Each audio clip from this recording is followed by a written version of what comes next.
Hello hello, welcome to a new blog of Norway. আজকে আমরা দেখব নর্দার্ন লাইটস। তো আমরা এখনো আইস হোটেলেই আছি। আইস হোটেলের ডিনার আছে আজকে আমাদের নেওয়া। তো এটা তো তোমরা আগেই দেখেছো, এই জায়গাটা, এগুলো সেই লগ হাটস গুলো আইস হোটেলে। আর এরপরে দেখবে ডিনারের ছবি, ডিনার মানে রেস্তোরাঁটার অ্যাম্বিয়েন্সটা কেমন ছিল সবকিছুর। এই যে এটা একটা এন্ট্রান্স টু দ্য রেস্তোরাঁ। তো যাই হোক, আমরা ওয়েট করছিলাম আমাদের ডিনারটা আসার জন্য। আমাদের 3 কোর্স মিল দিয়েছিল। প্রথমে দিয়েছিল bread, followed by soup and ছিল হচ্ছে চিকেনের একটা প্রিপারেশন আর একটা ডেজার্ট। আর এর সঙ্গে তুমি ড্রিঙ্ক যা খুশি তুমি নিতে পারো। তো উই চোজ ডায়েট কোক। এই যে দেখো ছবিগুলো। তো এটা খেয়ে আমরা নর্দার্ন লাইটস দেখতে গেছিলাম। এর আগেও আমরা নর্দার্ন লাইটস দেখেছি। তো নর্দার্ন লাইটসটা কি তোমাদের একটু বলি। এই সানের যখন সোলার স্টর্ম হয় তখন সান ইজেক্ট করে কিছু চার্জ পার্টিকেলস।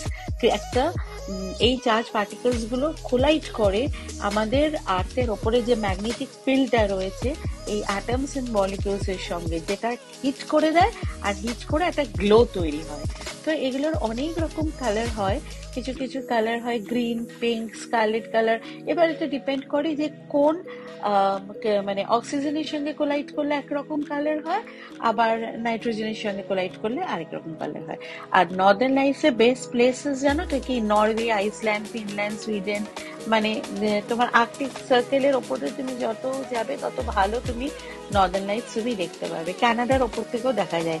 এই রেস্টুরেন্টটা দেখো কি সুন্দর সাজানো, অ্যানিমালস লেদার্স দিয়ে, কি ভালো লাগছে না দেখতে।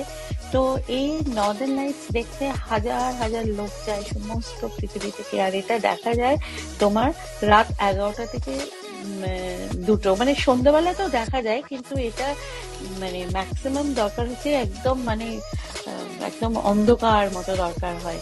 তুমি খুব সিটিতে লাইটস যেখানে থাকবে না সেখান থেকে তুমি ভালো দেখতে পাবে না। তো আমরা ছিলাম তো ইয়েতে আইস হোটেলে। ওখান থেকে খুবই ভালো দেখেছি, কারণ ওখান থেকে একদম মানে খুব অন্ধকার ছিল চারিপাশটা। তা যাই হোক, এই নর্দার্ন লাইটস দেখায় দেখতে তোমাদের কেমন লাগছে একটু জানিও। যদি আমাদের ক্যামেরাটা অতটা মানে ক্যামেরা মানে মোবাইলের ক্যামেরা থেকেই তুলেছিলাম, অত ভালো ওঠেনি। আর পরে কিছু ব্লগস আসবে, সেখানে তুমি দেখতে পাবে যে আমরা সেইখানে একটু বেটার নর্দার্ন লাইটস এর ছবি তুলতে পেরেছি, কারণ সেদিনকে ভিজিবিলিটি অনেক বেশি ছিল।